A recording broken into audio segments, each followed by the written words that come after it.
Kálẹ̀ mú kí wá káàbọ̀ sí orí ètò ọlọ́sẹ̀ọ̀sẹ̀ wa ìwà ìṣirò bí tí a ti máa ń kà fúnra wa ìwé ọ̀jọ̀gbọ́n yẹn ọ̀jọ̀gbọ́n K. Stroud àti Dexter Booth. So lágbára Ọlọ́run ọba ní ọ̀sẹ̀ yìí a máa tẹ̀síwájú níbi tí a bá ẹ̀kọ́ náà dé. Ẹgbẹ́ tẹ́ bá gbàgbé lọ́sẹ̀ tó kọjá a dúró lórí all that even function. Àṣàlàyé tí all that even function àṣàlàyé tó jẹ́ o. A sọ fún wa pé tá a bá sọ pé function kan jẹ́ even bóyá mo bá ní f of x a máa sọ pé ó jẹ́ even tó yẹ pé f of x mi bá jẹ́ kíni o tó bá jẹ́ f of negative s pé tó bá wá symmetrical about y axis tó yẹ pa lè pín méjì déédéé ní bá déédéé tó ti yé bá so òun là ń pè ní even function. The odd function bákan náà wẹ̀ a máa pè nǹkan ní odd function tó wáyé pé f of minus x òun ló fún wa ní kíni o minus f of minus x so tó bá fún wa ní minus f of x àbí ká wọ pé f of x is equal to minus f of minus x bẹ́ẹ̀ ẹ rí i pé ibẹ̀ náà la ṣe kíni o ibẹ̀ la ṣe dé ní ọ̀sẹ̀ tó kọjá pẹ̀lú ògo Ọlọ́run bá a máa tẹ̀síwájú ní òní o a máa tẹ̀síwájú lónìí ọ̀jọ̀gbọ́n wọ́n fẹ́ ṣàlàyé limit of a function wọ́n dẹ̀ bẹ̀rẹ̀ ní frame 51 kí ni a pè limit of a function kí la gbọ́yé nípa limit of functions ẹ rí i pé a ti mọ̀ ṣe kí ni o a ti mọ̀ ṣe alábàápàdé rẹ̀ ní àìmọye ìgbà a ti mọ̀ ṣe alábàápàdé rẹ̀ ní àìmọye ìgbà limit of function yìí ó ṣe pàtàkì nínú ìṣirò tó ti yá bá tá a bá ń sọ̀rọ̀ nípa tó jẹ́ pé kí ni o a lè tàbí ká pé solution tá a lè wá directly tó ti yá ṣùgbọ́n a lè ṣe kí ni o a lè rí nǹkan kan tó súnmọ́ ẹ jẹ́ fún wa ní àpẹẹrẹ tí ó jẹ́ kó gbà yé wa ó dàbí àwọn onítíátà tàbáwọn ẹlòmíín bá bí àwọn alákọ̀wé so tí wọ́n bá fẹ́ sin òkú ẹni tó bá kú ní báyà nú àwọn èèyàn wọn báyà nú àwọn ọmọ ẹgbẹ́ wọn ẹ jẹ́ fi onítíátà ṣàpèjúwe kó lè fi yé wa dáadáa ẹ rí i pé tẹ́nìyẹn bá ti kú tó bá dijọ́ tí wọ́n fẹ́ sin òkú rẹ̀ wọ́n wá wá ẹnìkan tó ti wà wọ́n wọ ẹnìkan yóò múra bẹ́ẹ̀ nìyẹn ṣe máa ń múra yóò máa ṣe bí ẹnìyẹn bí ṣe ń ṣe gẹ́lẹ́ ṣe àgbẹ̀ kò túmọ̀ sí pé kí ni o kò túmọ̀ sí pé ẹnìyẹn ni wọ́n fẹ́ wá ṣùgbọ́n ó ti kú adẹ̀tìmọ̀ pé tó bá ti kú kò lè dìde mọ́ tó ti wà ṣùgbọ́n wọ́n á ṣe kí ni o wọ́n wá nǹkan kan tó súnmọ́ gẹ́gẹ́ bẹ́ẹ̀ náà ni nínú ìṣirò tó ti ìgbà mìíràn á fẹ́ ṣiṣẹ́ kan ṣùgbọ́n àti ṣe iṣẹ́ yẹn a lè má gẹ́tì ẹ̀ bó ṣe wà o bóyá yóò mọ̀ fún wa ní ánsà tó yẹ pé kò sí ṣùgbọ́n ọ̀nà ṣe kí ni ọ̀nà dímọ́ oníṣirò so bá a ṣe rí ánsà tó lè jẹ́ báwọn a máa lo ánsà tó súnmọ́ àìdíà ń tá ń pè ní kíni o àìdíà ń tá ń pè ní limit nìyẹn àìdíà tí a ń pè ní limit of function ni o ẹ jẹ́ fún wa ní àpẹẹrẹ kan kó lè yé wa ẹ rí i pé kágbẹ́ bá ní x square minus 1 divided by x minus 1 function kan ni o kódà rational function ní pẹ̀lú ṣẹ̀pẹ́ mọ́ ṣàlàyé pé tá a bá ní rational function òun náà ni pé tó bá yẹ pé a bá ní àwọn rational number wa nípò fraction tá a lé expression kan ní numerator tá a ní ní denominator rational function sóti àbí rational expression ó lè jẹ́ proper ó dẹ̀ lè jẹ́ improper a máa sọ pé rational expression kan ó jẹ́ proper tó bá jẹ́ pé degree tó wà lókè bá kéré tí ìsàlẹ̀ ó proper náà bẹ̀tí degree òkè tó wà tá a pè numerator tó bá ju ti ìsàlẹ̀ lọ a máa gbé ní improper so kápẹ́ mo ṣáà ní rational expression yìí lélẹ́yìí ọ̀yà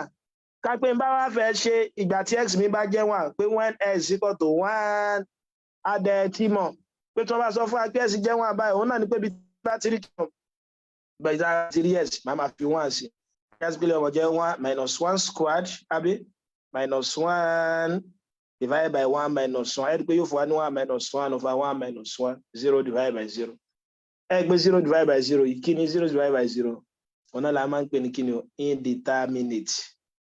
Kí ni a máa ń pè ní indeterminate? Ẹ jẹ́ akẹ́kọ̀ọ́ kan bẹ́ẹ̀. Tó bá jẹ́ pé iyèméjì ń bẹnu answer kan tàbí iyèméjì ń bẹnu tó lè jẹ́ answer kan, so tí ẹ bá tó ẹgbà àwọn kan sọ pé ìtàn ẹ̀kọ́ ọmọ jẹ́ nì tàbí òfin tán ẹ̀kọ́ ọmọ jẹ́ nì, tó bá já pé ẹnu owó òkò pé tí ó mọ jẹ́nu tàbí tó ẹ pé kọ́kọ́rọ́ kan ju ọyọ kan tó sí lọ, a máa pè ní indeterminate. Gẹ́gẹ́ bí àpèjúwe, mo rí pé 0 divided by 0 yìí, ṣẹ̀pọ́nà méjì ni mo lè gbà wo. 0 divided by 0 ṣe pé mo lè sọ pé ó jẹ́ 0 pẹ̀lú òfin kí ni o, pẹ̀lú òfin rational expression. Òfin rational expression náà ni pé kí ni o, tí numerator wa bá jẹ́ 0, so tí ẹ má dára yín láàmú mọ́, in tí ó mọ jẹ́ value expression 0 ni. Tí bá ní 0 divided by 100 0 ni o, 0 by 1 million 0 ni o, so tí a máa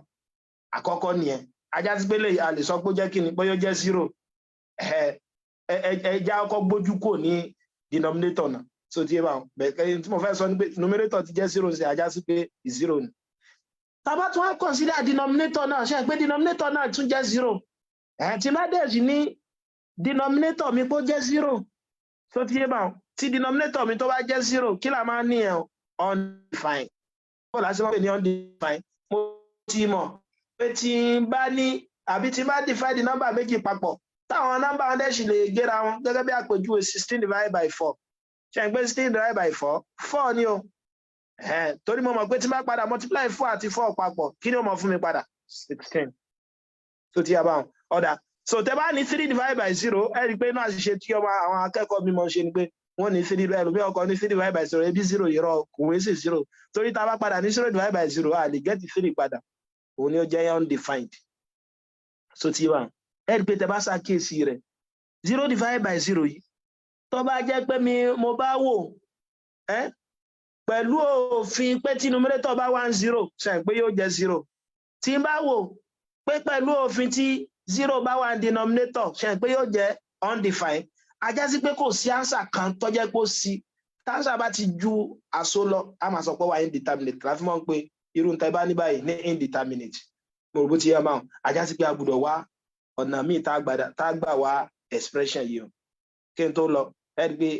inú àwọn nǹkan míì tó tún jẹ́ indeterminate tá a ti gbọ́ àlàyé rẹ̀ náà dé pé tá a bá ní 0 raised per 0.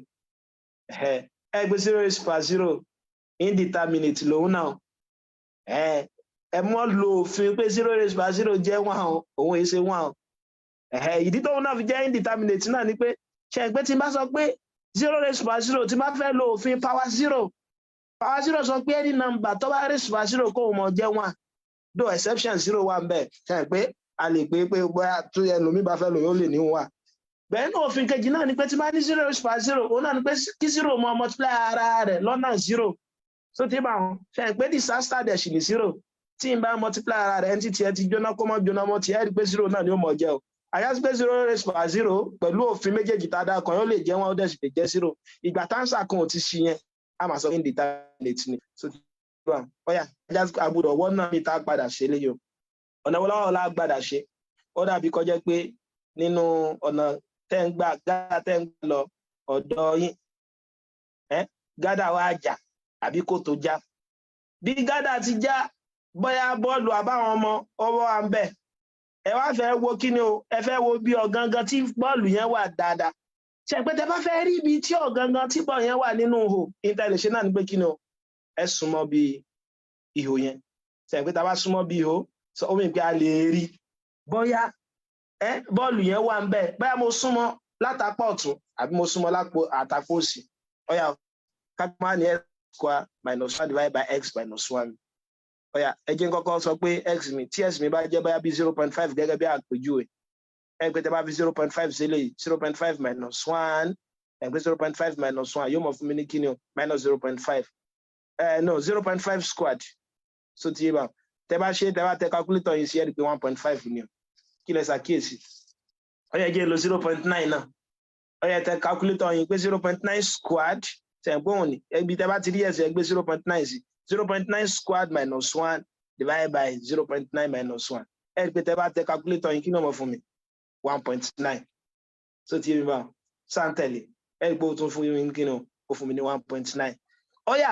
bó ni tí n bá tún lo tó tún ṣe kí ni o tó tún súnmọ́ nǹkan 0.99 ṣe ń gbé 0.99 náà ṣe kí ni ó fún mi ní 1.99 tó bá jẹ́ pé n bá gbé sínú expression yìí ọ̀yà bó ni tí n bá tún lo 0.9999 1.999999 tẹ́ bá wá àwọn fálù tí mò ń ṣe sí ẹ rí i pé ló súnmọ́ ó ti ń súnmọ́ wá nítòótọ́ tí n bá fi wọ́n àyẹn sínú expression mi indeterminate lòun mọ̀ jẹ́ ṣùgbọ́n mo ṣàkíyèsí wípé àwọn fálù tí mo fi sí tó ń súnmọ́ yẹn ó ń súnmọ́ nọ́mbà kan ajá sí pé mo lè wò ó pé kí ni o nígbà yẹn pé tí mò ń fi sí ó ti fẹ́ẹ̀ pé wọ́n àtàn ó ti ń súnmọ́ wọ́n àtàn o mo rò bó ti yé wa báyìí tó dẹ̀ ń fún mi fálù kan ajá sí pé fálù yẹn mo lè sọ pé kí ni o o fálù expression yìí tí ẹ̀sìn náà bá ti ń súnmọ́ wà yóò mọ̀ jẹ́ 2 so tí òun là ń pè ní kí ni o òun là ń pè ní limit of function ó dà bí kòtò náà ní bọ́ọ̀lù tó jábọ́ sínú kòtò ẹ lè rí lọ́ọ̀kan àyàfi kẹ́ ṣe kí ni o kẹ́ súnmọ́ ẹ gbé tẹ́ bá súnmọ́ bí kòtò yẹn ẹ yọjú bóyá látàpọ̀ ọ̀tún ni àbí láti apò òsì káwá lọ́mọ o a máa sọ pé limit exist tàbí káwá pé limit ni bá a ṣe máa ń kọ́ lélẹ̀ tí wàá ní limit tó ti yé wa pé as x tends to 1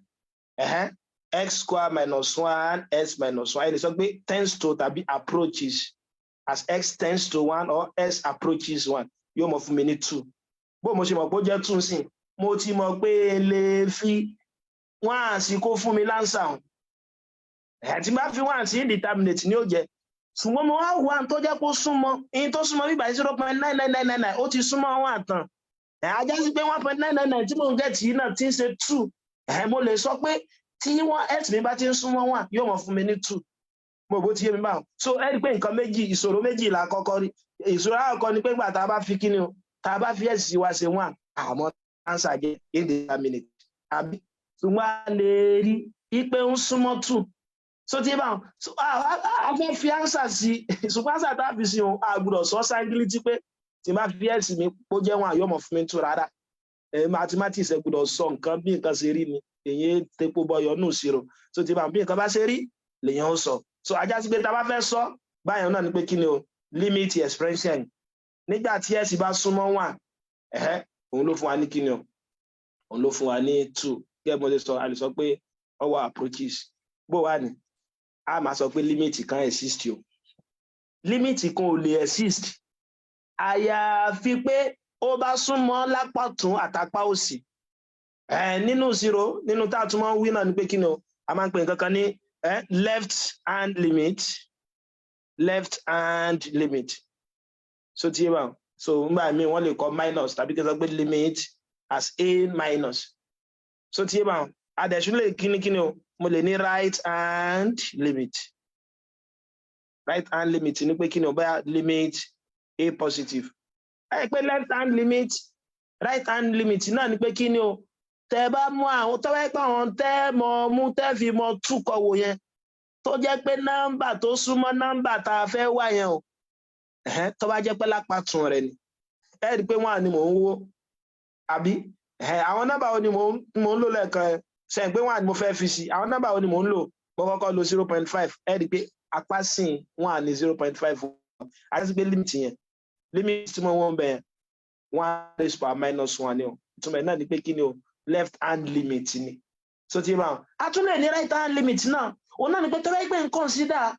àwọn nọ́mbà tó jẹ́ pé ó súnmọ́ 1 látàpá ọ̀tún ẹ̀ṣẹ̀ gbẹ́gbà yẹn mo lè mọ̀ bí 1.1 1.2 1.3 1.5 so tí báwọn ìgbà yẹn máa ní kí ni o limit 1 plus mo rò bó ti yé mi báwọn so máa ní limit 1 plus ẹ̀ rí i pé tẹ́ bá wo inú tá a ṣe lẹ́ẹ̀kan ní ìsìn instead 10 lo 0.5 yẹn náà ọ̀yà ẹ wá lo 1.5 ọ̀yà ẹ jẹ́ ń tún kọ kó tẹ̀ wọ́n fi máa dàrú ẹ jẹ́ ń kọ mí o kágbé mo ní x mi ní ìsìn s square minus 1 s minus 1 ilé jẹ́ 1.5 àbí kágbé fi s sí 1.5 ọ̀yà tẹ calculator yín ṣe àgbẹ̀ 1.5 ó súnmọ́ 1 náà ni ṣùgbọ́n látàpá ọ̀tún ló ti súnmọ́ right hand limit ẹ rí pé yẹn mọ̀ jẹ́ kí ni o 2.5 tẹ bá tẹ calculator yín sí dáadáa bó ni 1.1 ńkọ́ ṣe àgbẹ̀ náà sì súnmọ́ so 2.1 ni o ẹ bá tẹ calculator yín dáadáa tí bá tẹ 1.00001 òun náà súnmọ́ 1 ẹ rí pé fún mi ní 2 ẹ rí pé sísúnmọ́ rẹ̀ látàpọ̀ ọ̀tún àti látàpọ̀ òsì níbo ni wọ́n fẹnu gún 2 so a máa sọ pé límìtì kan exist tó bá jẹ́ pé kí ni o límìtì apá ọ̀tún àtàpọ̀ òsì yẹn o wọ́n bá dọ́gba òròbó ti yẹ bá wọn so tó bá ṣe kí ni o tó bá yẹ pé àwọn méjèèjì tó bá yẹ pé dọ́gba tàbí tá a bá rí wọn ẹ jẹ́ n sọ pé tá a bá rí wọn so ti bá wọn a kàn lè sọ pé fálù a súnmọ́ nọ́mbà kan so ti yẹ tó ayé pé in tí left limit jẹ́ kò papọ̀ mọ́ sí kí ni o kò papọ̀ mọ́ in tí right limit jẹ́ òròbó ti yẹ bá wọn kò papọ̀ mọ́ in tí right limit jẹ́ ìjẹ́ tẹ́lẹ̀ ẹ̀ bá yé wa a ti gbọ́n túmọ̀ tí limit jẹ́ yé o a ti ṣàlàyé pé tá a bá ní límìtì nọ́mbà kan òun náà ni ọ̀nà gbàtà gbàgbà wá fálù tí nọ́mbà kan ó jẹ́ tó wáyé pé tá a bá fi fálù nọ́mbà yẹn sí directly tí ò ní fún wa ní ánsà ìjẹ́ gbogbo ògbà wá ní àwọn láàmú lo límìtì fúnrú àwọn ìṣòro ńlá báyìí ìpèsè gbogbo àwọn tó bá jẹ́ ṣòro tá a lè rí wàhùn nìkan la lè lo límìtì fún rárá o kì í ṣe gbogbo wọn la lè lo límìtì fún ọ a lè mọ lo límìtì náà kódà ká jẹ́ pé a mọ in tí ánsà yẹn ó jẹ́ gẹ́gẹ́ bí àpèjúwe ní ìsìn ká pé béèrè fún mi ní limit as s tends to 10 2x divided by 2 limit as s tends to 10 2x divided by 2 di pé tí máa fi 10 sílẹ̀ yìí gan náà ìjà yòókù àṣẹ pé tí òun náà máa jẹ́ náà ní pé ní 2 times 10 divided by 2 yóò mọ̀ fún mi ní kíni yóò mọ̀ fún mi ní 10 so ti yaba so ìtumọ̀ ẹ̀ náà ni pé kìí ṣe gbogbo ìgbà òun náà ni a mọ̀ lo límìtì fún function tó bá le tàbí function tá a lè rí fálù wọn wá so ẹ lè mọ̀ lò láì jẹ́ pé a ní function yẹn mo rò bó ti yaba so láì jẹ́ pé a ní function yẹn so ajásí pé tí mo ń ṣàlàyé lẹ́ẹ̀kan pé limit as s tends to 1 àti mọ̀ pé òun ni ó mọ̀ fún wa ní kíni ni ó mọ̀ fún wa ní 2 bó wà ní tó bá jẹ́ pé x wá bá wá approach infinity nǹkan infinity nọ́mbà kan tó tóbi ju gbogbo nọ́mbà kan lọ ni oyin tá a mọ̀ ní o àbí àmọ́ fálù infinity o so ti yé bá wọn kódà a lè débẹ̀ so ti yé bá wọn ṣùgbọ́n a lè ṣe kí ni o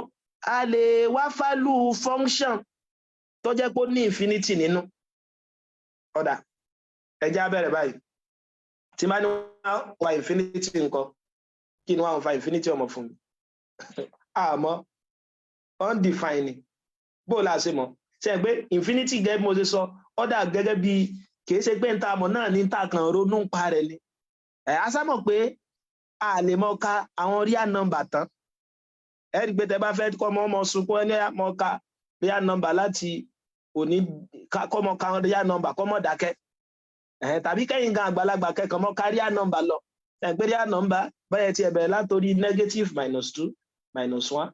0 1 2 3 4 5 6 7 8 9 10 11 12 13 ẹgbẹ́ tẹ́ bá tún kan million ẹ tún padà lọ ẹ kan billion ẹ kan trillion àtàwọn nọ́mbà tó wà wájú ṣe pé ìgbà tó bá sún ilẹ̀ dàgẹ́ wo pé dákun ta ló gbéṣẹ́ fún mi ó jàre so ti yé wa báwọn infinity yẹn àwọn àfin ṣe kí ni o àfi mọ́ ronú pa nọ́mbà tó bá jẹ́ kó tiẹ̀ ṣe kí ni tó tóbi gan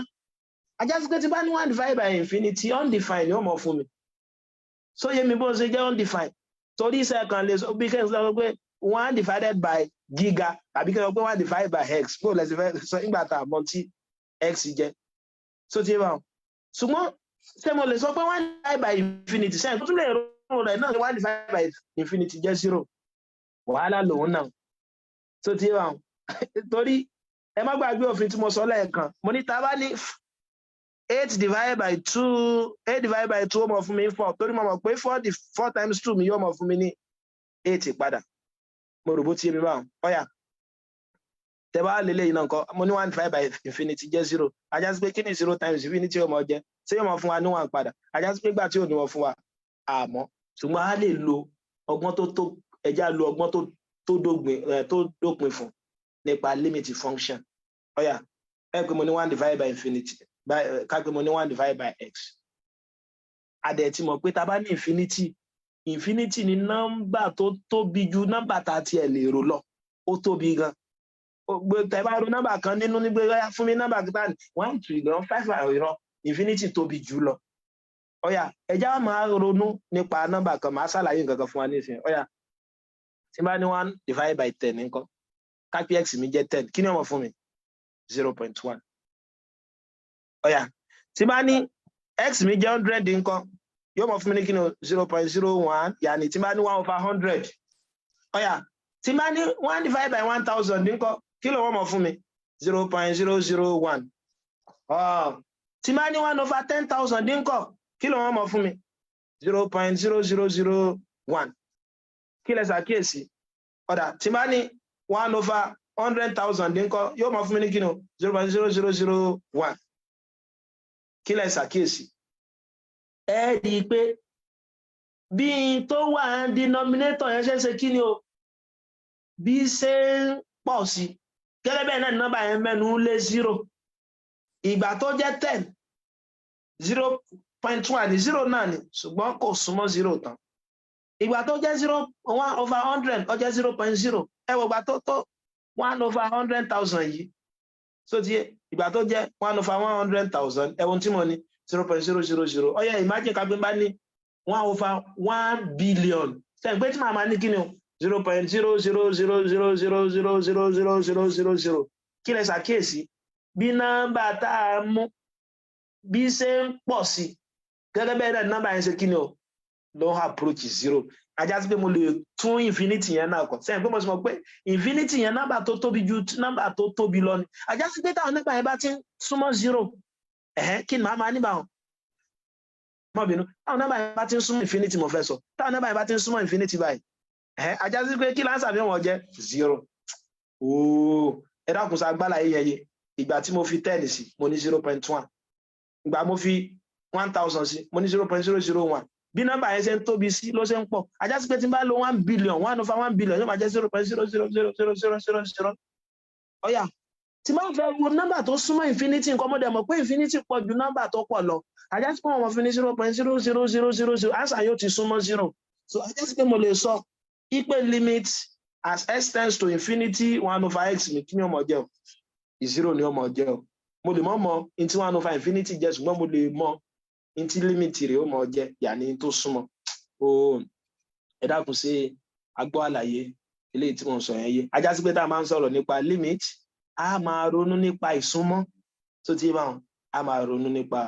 ìsúnmọ́ so ní ọ̀jọ̀gbọ́n ló fẹ́ ká gbọ́yé ní limit yẹn ẹ pé tẹ bá wo frame yẹn gbogbo àlàyé tí mo ti ṣe òun náà ni wọ́n ti ṣe o tẹ bá ṣàkíyèsí nísàlẹ̀ frame 51 ọ̀jọ̀gbọ́n wà ní bóòní a ti ṣe limit x square minus 1/s minus 1 as s tends to 1 alójẹ́ 2 ọ̀jọ̀gbọ́n ní bóòní sá lè try limit as s tends to -3 s square minus 9 s plus 3 ẹ̀sẹ̀ pé tí máa fi -3 yìí gangan síbẹ̀ náà tẹ́lẹ̀ tí ó jẹ́ ní -3 squared minus 9 minus 3 plus 3 òun náà fún mi ní indeterminate ajá sí pé tí ó súnmọ́ ni màá máa wá limit yẹn ṣùgbọ́n tí n bá fẹ́ mọ dáa mí láàmú gbogbo ìgbà tí màá ṣe máa wá n tó súnmọ́ ẹ̀sẹ̀ pé mo mọ̀ pé 2.999 ó súnmọ́ látàpọ̀ òsì mo dẹ̀ ti mọ̀ pé 3.0001 náà ó súnmọ́ látàpọ̀ ọ̀tún tí n bá fẹ́ mọ dára mí láàmú láti mọ wá n tó súnmọ́ yẹn o bó mo sì wá lè mọ ṣe limit yẹn náà ni ọ̀jọ̀gbọ́n ló fẹ́ ṣàlàyé báyìí láti ṣe limit kò le rárá tó ti máa ó ní àwọn ọ̀nà oríṣiríṣi eléyìí tá a lè gbà ṣe limit o tó ti máa ọ̀nà àkọ́kọ́ náà ló sì ṣe kí ni o tọ́nà àkọ́kọ́ ọba lọ́mọ ló túmọ̀ sí ọ̀nà ẹlẹ́ẹ̀kejì tó ti tọ́nà àkọ́kọ́ ọba tó lọ́mọ lẹ́tọ̀ lo kí ni o lẹ́tọ̀ lo ọ̀nà ẹlẹ́ẹ̀kejì kí lọ́nà alákọ̀ọ́kọ́ bó lẹ́sẹ̀ lọ ọ̀nà alákọ̀ọ́kọ́ òun náà ni pé kí ni o a máa ń pè ní substitution method àkọ́kọ́ ni ẹ̀ kí ni substitution bí kẹ́mọ́ gbá bọ́ọ̀lù náà ni sẹ́yìn pé substitution náà ni pé kí ni o ẹ gbá player kan dànù kẹgbẹ́ mi wọlé ẹ substitute òun náà ni pé tó bá yẹ pa fi answer wá sí directly tó sì ṣiṣẹ́ kò sí wàhálà ẹ wo ní tí mo fún wa lẹ́ẹ̀kan limit as x tends to 2x divided by 2 àbí ẹgbẹ́ tí ẹ sọ pé x divided by 2 ẹja ló bá 6 ẹ rí i pé òun ò tiẹ̀ lé rárá o tí máa lo int x mi jẹ́ yóò jẹ́ 6/2 which is equal to 3 in bùkátà kí n ṣe mọ́ 1 tí ó súnmọ́ so ti bá wọn in bùkátà tí máa 1 tí ó súnmọ́ ajá sí pé substitution method direct method ó lè ṣiṣẹ́ fún yẹn ọ̀yà ẹlẹ́ẹ̀kejì wà ń kọ́ ẹ pé kò lè ṣiṣẹ́ fún tẹ̀kan tó ti bá wọ pé limit as s tends to 1 s square minus 1 s minus 1 mọ̀ pé indeterminate ló wọ́n mọ̀ jẹ́ o kódà kò lè ṣiṣẹ́ fún èyí tí ọ̀jọ̀gbọ́n fún wa kí ló wà ní òfin ẹlẹ́ẹ̀kejì tá a máa lò ó náà ni pé kí ni factor method so ti bá a ti mọ̀ pé nǹkan kan ní dá wàhálà alẹ̀ ìgbà tí wọ́n fún mi ní limit s tends to 1 x square minus 1 s minus 1 kí lẹ lérò pé ó ń fa wàhálà yẹn tí mo fi ní indeterminate torí tí mo ní kí ni o in tí mo ní denominator mi mo bó ti yé mi báwọn so in tí mo ní denominator mi torí mo mọ̀ pé in tí mo ní yẹn ní denominator yẹn kí ni ó mọ̀ fún wa yóò mọ̀ fún wa ní indeterminate 0/0 sẹ́yìn pé òun ló ṣe kí ni o òun ní fa wàhálà yẹn ṣùgbọ́n bò ní tí bá wọ́gbọ́n tó yẹ pé tí ń fún mi ní wàhálà yẹn o tí bá yọ kúrò ń bẹ̀ ńkọ́ àbó ti mọ̀ pé tó fún mi ní wàhálà lélẹ́yìí kẹ́ s minus 1 in tó wà ní denominator mo mọ̀ pé òun ló fún mi ní wàhálà tí bá wọ́gbọ́n láti yọ kúrò ń bẹ̀ ńkọ́ mo lè wọ́gbọ́n láti yọ kúrò ń bẹ̀ sẹ́yìn pé ọgbọ́n tí mo lè wá láti yọ kúrò ń bẹ̀ náà ni pé kí ni o kí n lo bóyá bí factorization gbá tí n bá lè rí nǹkan kan factorize bí s minus 1 lókè yìí tó wá jẹ́ pé kí ni o s minus 1 òkè yẹn yóò mọ cancel s minus 1 àti ìsàlẹ̀ ọyẹ já ronú sí tẹ́ bá wo tó wà lókè yìí nísìn s square minus 1 difference of 2 square ni ṣe pé gbà tá a ṣe factorization aláǹpẹ kankan ní difference of 2 square òun náà ni pé tí ní binomial expression tálà ọkọ gba square tẹ́lẹ̀ kejì gba square tí minus bá wà láàrin wọn ẹ̀mọ́ dára yín láàmú yóò mọ jẹ́ kí ni o factorization tó náà ni pé kí ni alákọ̀ọ́kọ́ plus ẹlẹ́ẹ̀kejì alákọ̀ọ́kọ́ minus ẹlẹ́ẹ̀kejì ajá sí pé tí n bá fẹ́ ṣe lágbọ́n yìí náà mo ní s square minus 1 ẹ rí pé mo ti ní binomial expression alákọ̀ọ́kọ́ gba square 1 mo lè kọ òun náà bí 1 square náà kí ló fi yẹn náà mọ jẹ́ alákọ̀ọ́kọ́ plus ẹlẹ́ẹ̀kejì alákọ̀ọ́kọ́ minus ẹlẹ́ẹ̀kejì ajá sí pé arákùnrin yìí mo lè sọ pé kí ni o s plus 1 s minus 1 àbí s square minus 1 yìí ló dà bẹ́ẹ̀ o then divided by s minus 1 so tí bá divided by ẹ má gbàgbé limit as s tends to 1 so tí bá s minus 1 ó jẹ́ s minus 1 ọ̀yà kí n wá take limit yẹn lẹ́yìn ìgbà láì tí ẹ jẹ́ n fi 1 sí ẹ rí pé tí n bá fi 1 mi sí directly yóò jẹ́ 1 plus 1 which is equal to 2 ẹ rí i pé kó lè lọ directly ṣùgbọ́n lọ pẹ̀lú kí ni o pẹ̀lú factorization method ọ̀yà bó wà ní ẹjá fi ṣe ń tọ́jọ̀ pọ̀ fún wa yìí kápẹ́ bá fẹ́ ṣe eré ilé náà nǹkan limit s square minus 9 s plus 3 so as s tends to negative 3 ọ̀yà ṣé direct method lè lọ fún àti mọ̀ pé kò lè lọ torí yóò mọ̀ fún wa ní indeterminate 0/0 tí direct method bá lè lọ mọ́ ìtẹ́wà tó kù ní rònú tẹ́rò náà ni pé kí ni o ṣé tí bá factorize rẹ̀ ṣé mo lè gé ti denominator yẹn kúrò so tí bá wọn so tẹ́ bá padà dé òkè àgbà nígbà òun zero ẹ pé à ń pè kankan ní complex analysis náà ẹ ń pè kankan ní removable singularities so tí bá wọn point kan wà tó yẹ pé ó lè mọ́ mu function kan wà analytic ṣùgbọ́n kí ni o a ní àwọn removable singularities tó yẹ pé àti point yẹn ẹ lè remove ẹ so tí yá bá wọn so ọ̀yà bó láṣẹ wá ṣe ṣe léyìí ẹ rí pé s square minus 9 difference of 2 square lọ́nà torí yóò mọ̀ fún mi ní s square minus 3 square tí ń ṣe kí ni o s plus 3 s minus 3 ajá sí pé ní ọmọ jẹ́ kí ni limit as s tends to negative 3 s square minus 9 divided by s plus 3 yóò máa jẹ́ kí ni limit ẹ mọ́ gbàgbé limit yẹn mọ́ fi ṣe ṣe pé ìtumọ̀ gbogbo àti mọ ìtumọ̀ tó jẹ́ báyìí s minus 3 s plus 3 kí lẹ ṣàkíyèsí dàdàngọ́mí yóò gèrè àwọn kí ló kù tá ní limit as s tends to negative 3 s minus 3 ẹjá ó ṣe mo lè rí ṣe ní ìsìn tí n bá fi s mi sí minus 3 which is equal to minus 6 kò ṣe nígbà tá a fi sí directly ṣùgbọ́n a dúpẹ́ nígbà tá a lo kíni fún ọ a lo factorization method fún ajá sí pé nínú tẹ́yìn náà kọ̀ọ̀kan mọ̀ ṣe ẹ̀ kọ́ wò ṣó lè ṣiṣẹ́ pẹ̀lú kíni o pẹ̀lú factorization method so ti yé so bá lè ti ṣiṣẹ́ pẹ̀lú tí o bá ṣiṣẹ́ pẹ̀lú substitution method ẹ lo factorization method fún nínú àwọn nǹkan mìíràn tí mo tún fẹ́ ká gbọ́yé nínú àwọn method yẹn náà ni pé kí ni conjugate a lè lo conjugate náà. A máa ń pè nǹkan kan ní conjugate. So bóyá tá a bá tiẹ̀ fẹ́ lọ síbi complex analysis ẹ̀ pa ní complex conjugate. Níbi subness ẹ̀ pa ní conjugate. Ẹ pé tẹ́ bá fẹ́ rationalize, ká pé bá fẹ́ rationalize irú nǹkan báyìí 1 + 1/1 + 2/3. Ṣé pé ohun tí mo lè ṣe ni pé kí n rationalize denominator mi. Láti rationalize náà ni pé kí ni o? Kí n wá ìtẹ́ pé tí n bá multiply rẹ̀ pẹ̀lú rẹ̀ yóò mọ gba sọ radical ń kò lára rẹ̀. Ṣé pé conjugate 1 + √3 òun náà ni 1 - √3. So tí èmi bá wọn tẹ́ bá fẹ́ wá conjugate kan tó wáyé pé minus ló wà láàrin wọn tẹ́lẹ̀ ẹ sọ di positive. Mo rò bó tí èmi bá wọn. So òun náà ni pé ká pé bá ní irú limit yìí o as x tends to 4 2 - √x divided by 4 - x. A mọ̀ pé tí n bá lo substitution method ó nira o. Kí ni ó mọ̀ jẹ́? Yóò mọ̀ jẹ́ 2 - √4/4 - 4. Tí n bá lo substitution method directly yóò tún mọ̀ fún mi ní kíni. Ṣé ìpele jẹ́ 2 indeterminate of the form 0/0. Ọ̀yà, ṣé mo lè substitute, mo lè factorize náà? Láti lè factorize irú nǹkan báyìí yóò pẹ́ wá o. Kódà a lè mọ̀ rí tí Jésù fi dé. So tí èèmọ̀ ṣùgbọ́n kí ni ìta lè mọ̀ ṣe òun náà ni pé kí ni o àwa lè lo conjugate method yẹn náà. Conjugate method náà ni pé square root yẹn kí n wọ́n náà àti gbé kúrò. So ajá sí pé ọmọ jẹ́ limit as x tends to 4 mo ní 2 - √x/4 - x máa multiply pẹ̀lú conjugate yẹn. Ṣé pé conjugate numerator yẹn yóò mọ̀ jẹ́ times 2 + √x divided by 2 + √x. Èyí tí bá ṣe fún apá ọ̀tún mo gbọ́dọ̀ ṣe fún apá sinmi. Mo rò bó ti mi bá wọn. Ẹ rí pé lè ó di kíni o difference of 2 square. Yóò mọ̀ jẹ́ limit as x tends to 4 2 square minus √x everything squared 4 - x àbí 2 + √x. Kí lẹ ṣàkíyèsí o? Kí lẹ ṣàkíyèsí? Ẹ lè ọmọ fún mi ní kíni o limit as x tends to 4 - x torí 2 cancel square root. Square cancel square root. Then divided by what? 4 - x. Ẹ já open bracket. Ṣé pé tí n bá open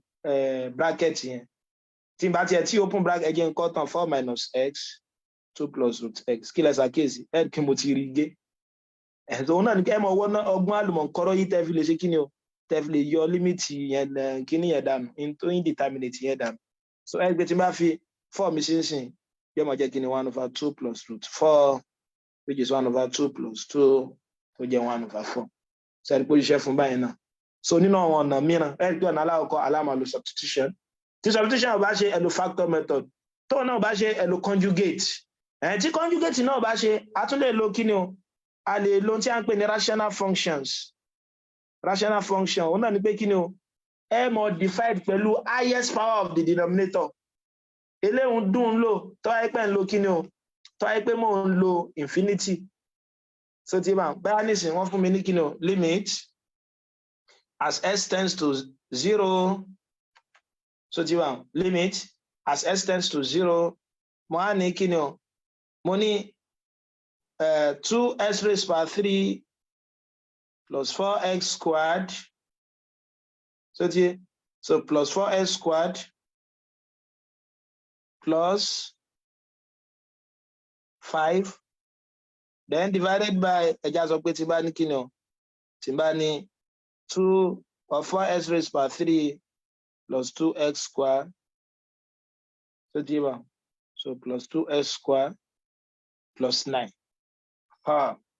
Plus 2x squared plus 9. Bóòlù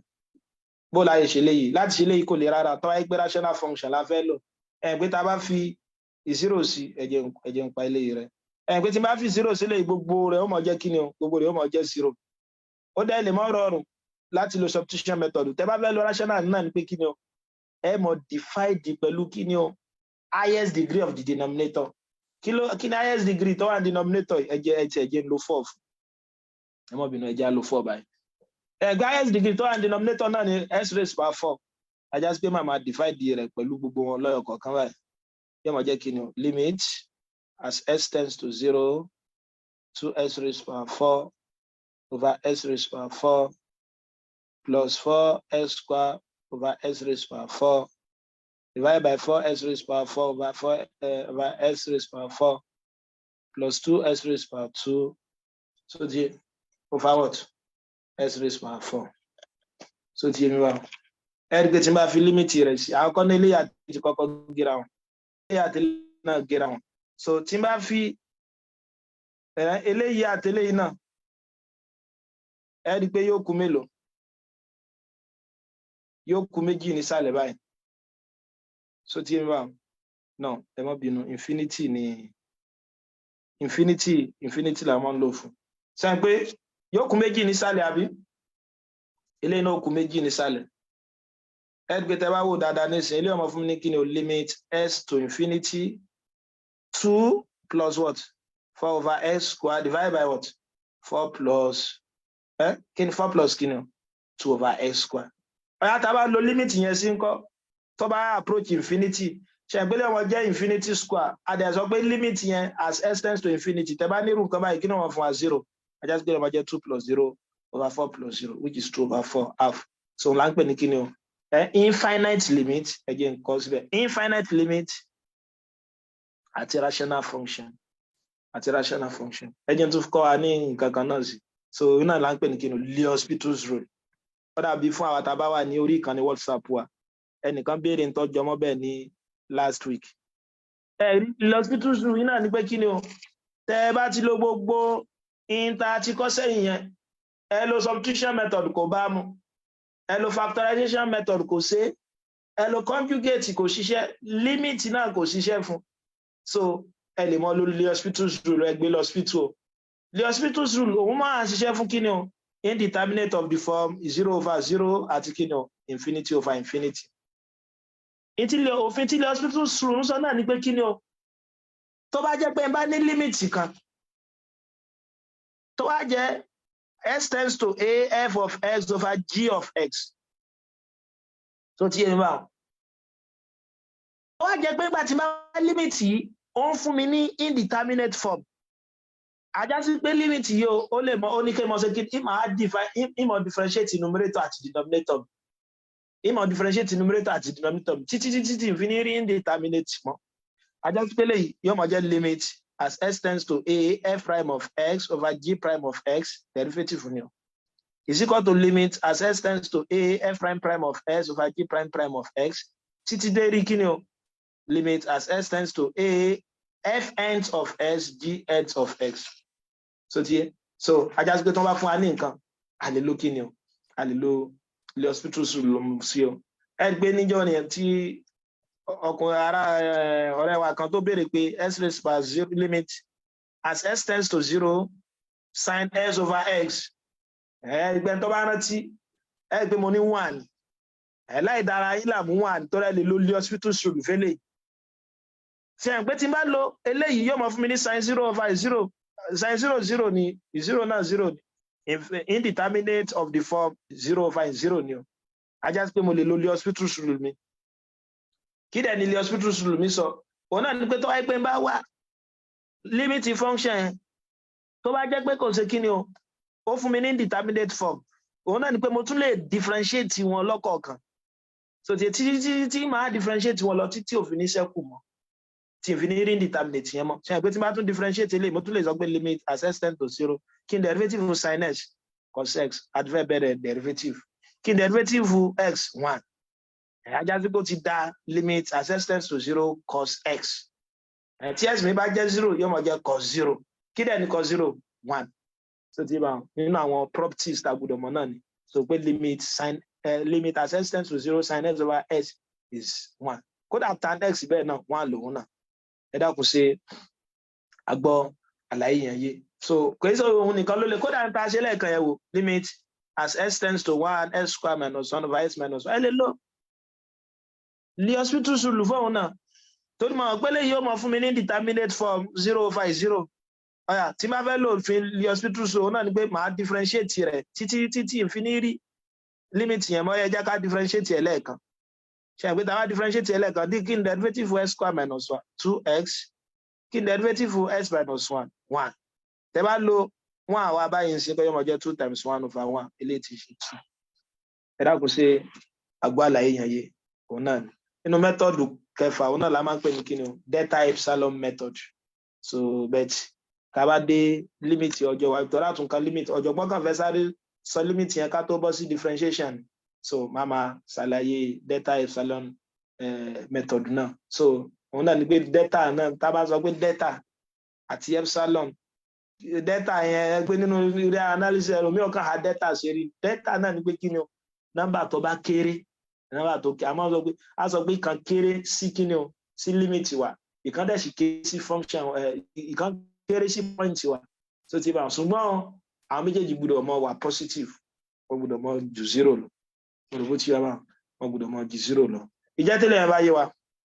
ọ̀jọ̀gbọ́n á fẹ́ mọ ṣàlàyé àwọn òfin limit o the rules of limit ó ṣe pàtàkì ká mọ àwọn òfin yìí torí òun la máa fi ṣiṣẹ́ o so ti yé òfin alákọ̀ọ́kọ́ òun náà ni pé ọ̀jọ̀gbọ́n táyé pé bá ní limit f of x as x tends to x naught onítọ́ bá jẹ́ a tí limit as x tends to x naught g of x tóun bá jẹ́ b then limit s tends to 0 s tends to x naught f of s plus g of x òun náà ni pé limit wa náà mọ́ satisfy linearity property ẹ má gbàgbé tá bá ní nǹkan ní algebra tá bá gbé nǹkan kan ní linear òun náà ni pé tí bá ní nǹkan wà linear tí bá ní ts plus y mi tó bá satisfy factor addition báyìí t of x plus t of y tàbí tí bá ní t of alpha x so òun náà jẹ́ kí ni alpha t of x yàní scalar multiplication tó bá satisfy factor addition àti scalar multiplication wà linear limit yẹn náà ṣe kí ni o limit wà linear so ti ajá sí pé lẹ́yìn nísìnyí mo lè sọ pé òtún wọn pé kí n mọ fún ọ lẹ́yọ̀ kọ̀ọ̀kan ǹjẹ́ àyòpá yóò máa jẹ limit s tends to x naught f of x plus limit s tends to s naught g of x so ti wọ́n dẹ̀ ti sọ fún wa pé limit yìí kó ọmọ jẹ́ kí ni o kó ọmọ jẹ́ ajá sí ọmọ jẹ́ a plus b yóò mọ já sí kí ni o yóò mọ já sí a plus b náà minus náà ó bá minus náà lọ a plus or minus b ìtumọ̀ náà ni pé ó lè ṣiṣẹ́ fún plus ó dẹ̀ sì lè ṣiṣẹ́ fún minus linearity property ni ọ̀yà bóòní ó ń ṣiṣẹ́ fún product náà tí bá ní limit as s tends to x naught f of s g of x product náà ni pé ká fún ọ lẹ́yọ̀ kọ̀ọ̀kan ó náà mọ jẹ́ kí ni o limit as s tends to x naught f of x limit as s tends to s naught g of x mo dẹ̀ ti mọ̀ pé s tends to s naught mi jẹ́ a f of s jẹ́ a eléyìí òun jẹ́ kí ni ó jẹ́ b ó ti yé wa ẹ mọ̀ wò pé ṣé a máa ṣiṣẹ́ fún division náà bẹ́ẹ̀ ni a máa ṣiṣẹ́ fún quotient náà tí bá ní limit báyìí òun náà ni pé mo tún lè fún ọ lẹ́yọ̀ kọ̀ọ̀kan yóò jẹ́ limit f of x as s tends to s naught divided by limit as s tends to s naught g of x eléyìí tí wọ́n mọ̀ ṣe kí ni o tí wọ́n mọ̀ ṣe déédéé pẹ̀lú a over b tí wọ́n mọ̀ ṣe déédéé pẹ̀lú a over b gẹ́gẹ́ bó ṣe sọ náà wọ́n bá scalar multiplication náà ṣiṣẹ́ o bí a ní sì ti máa ní function of a function tàbí tá a bá pè ní composite function limit of f of g of x báyìí tó ti yé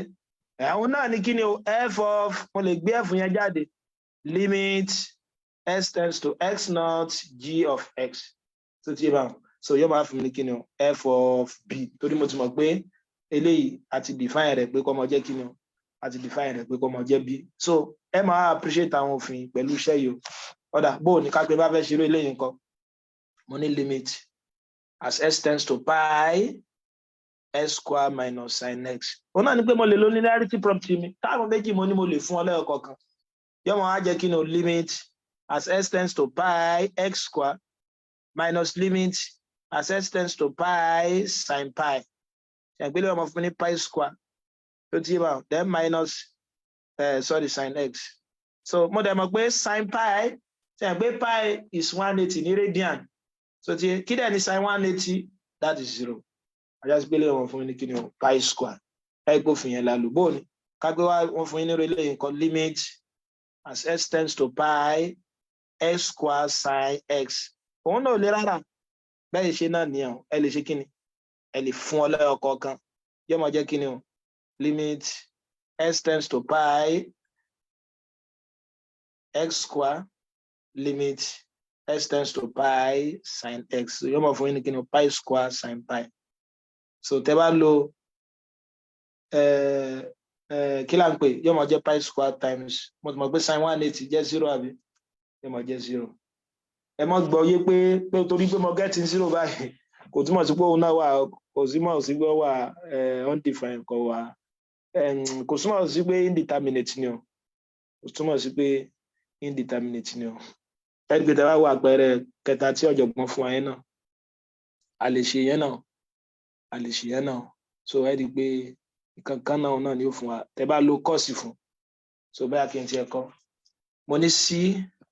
limit as s tends to pi over 4 ẹ má gbàgbé pé pi over 4 yóò mọ ó dàbí 45 ní báyìí àbí tan x divided by sin x ṣàǹpófin náà ni pé a lè fún ọ lẹ́wọ̀ kọ̀ọ̀kan yóò máa jẹ́ limit s tends to pi over 4 tan x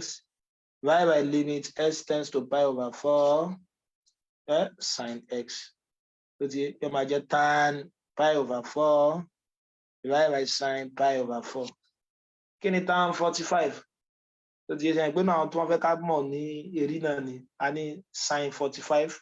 ẹ̀ pé sin 45 is 1 over root 2 tó ti yẹ cos 45 1 over root 2 lòun náà tan 45 wá jẹ́ 1 tiẹ̀ ajá sí pé lẹ́mọ̀ jẹ́ 1 over root 2 tó ti bá 1 over root 2 tí ó máa fún wa ní kí tí ó máa fún wa ní root 2 so bẹ́ẹ̀ ni ọ̀dọ́gbọ́n ti fẹ́ dúbẹ̀ tí ẹ jẹ́ tún fún wa ní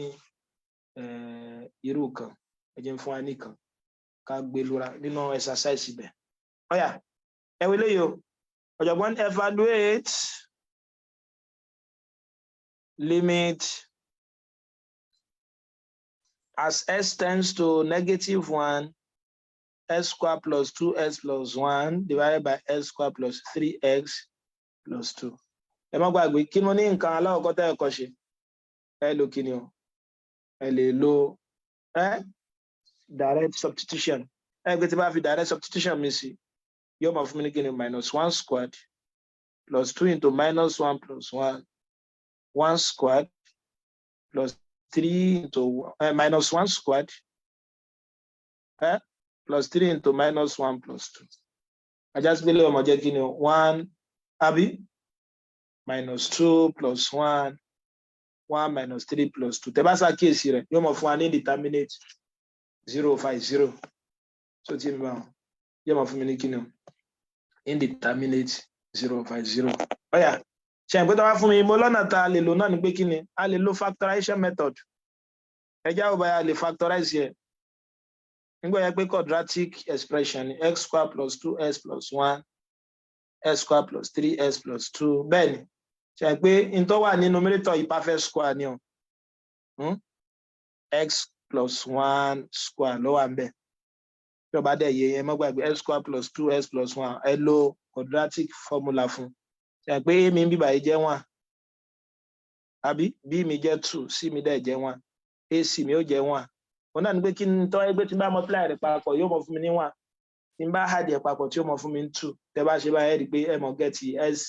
plus 1 twice so la fi ní square tẹ́ bá ṣe léyìí náà báyìí náà ẹ rí pé òun náà s plus 1 s plus 2 ní ó mọ̀ fún wa ẹ rí pé yóò gé kan bí báyìí kí ló kù ta ní s plus 1 limit as s tends to -1 s plus 1 s plus 2 tẹ́ bá fi negative 1 sí ọmọ jẹ́ -1 plus 1 over -1 plus 2 which is 0 over 1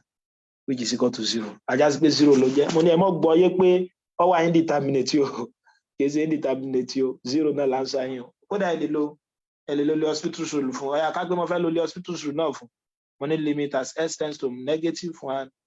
s square plus 2s plus 1 s square plus 3s square plus 2 ṣe pé mo ní tẹ́ bá fẹ́lẹ̀ yóò fún mi ní determinate form àbí ọyà jẹ́ n differentiate yẹ tí bá differentiate ẹ̀ láàkọ́ sẹ́yìn pófin le hospital rule náà ni pé limit as s tends to a f of s over g of s yóò mọ̀ ṣe déédéé pẹ̀lú kí ni o limit as s tends to a f prime of s over g prime of s tí ó tún mọ̀ ṣe déédéé pẹ̀lú kí ni o limit as s tends to a f prime of s over g prime of s lórí ibo limit as s tends to a f nth of x nth derivative nth term derivative g nth of x ọ̀yà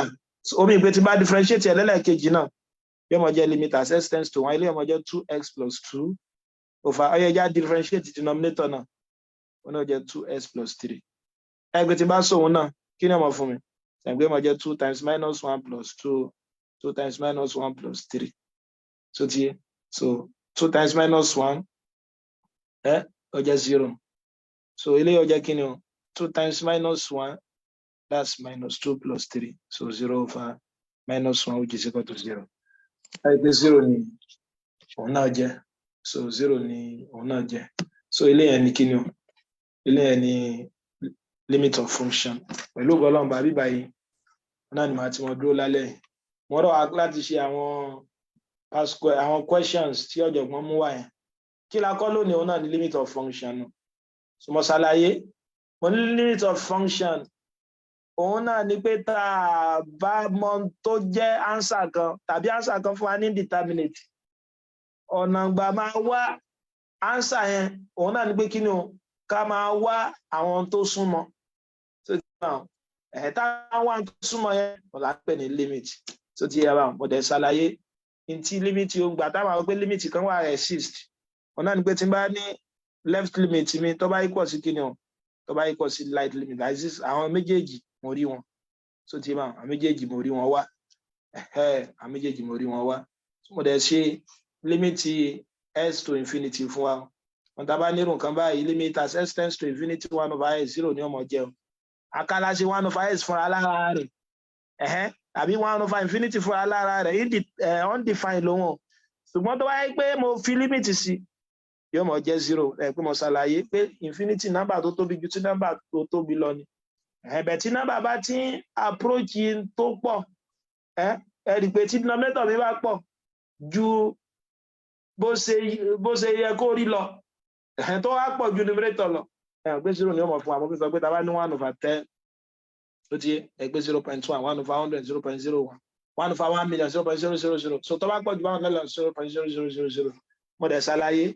àwọn method oríṣiríṣi tẹ́ fi lè gbà wá limit yìí òun náà ni pé ẹ lè lo substitution method so pé ká sí directly tó bá yẹ fún indeterminate ẹ wọ ó bá yẹ lè factorize tó náà bá fún yẹn lo conjugate tí conjugate náà bá fún yẹn lè lo infinite limit tí a mọ̀ sí rational expression ẹ mọ̀ divide pẹ̀lú highest power of the denominator ọ̀nà míì tẹ́ lè gbà ṣé òun náà ni pé kí ni Hospital's rule òun náà ni pé tí n bá ní indeterminate of the form 0 over 0 tàbí infinity over infinity òun náà ni pé máa differentiate àwọn function yẹn lọ títí tí èfi ní mo rí indeterminate yẹn mọ́ mo á fún wa láwọn properties limit lóríṣiríṣi o lára wọn òun náà ni kí ni o mo ní limit ó wà kí ni o ó satisfy linearity property wa òun náà pé limit f plus g yóò mọ̀ sí déédéé pẹ̀lú kí ni o limit f plus limit g so ti bákan náà wẹ̀ fún multiplication náà fg òun náà mọ̀ sí déédéé pẹ̀lú kí ni o limit f plus limit g so as s tends to a as s tends to a kódà ó ṣiṣẹ́ fún division f over g so òun náà ṣe déédéé pẹ̀lú kí ni o limit f divided by limit g so ti yé bá s tends to a so ti yé ó sì ń ṣe fún function of function náà so f of g so yóò máa ṣe dé pẹ̀lú f limit g so s limit g so ìjẹ́ tẹ́lẹ̀ yẹn bá yé wa mo kí wa púpọ̀ tí a darapọ̀ mọ́ ètò ní alẹ́ tòní títí máa fi pàdé wa ní ọ̀sẹ̀ tó ń bọ̀ mo kí wa púpọ̀ pé a darapọ̀ ó dàárọ̀.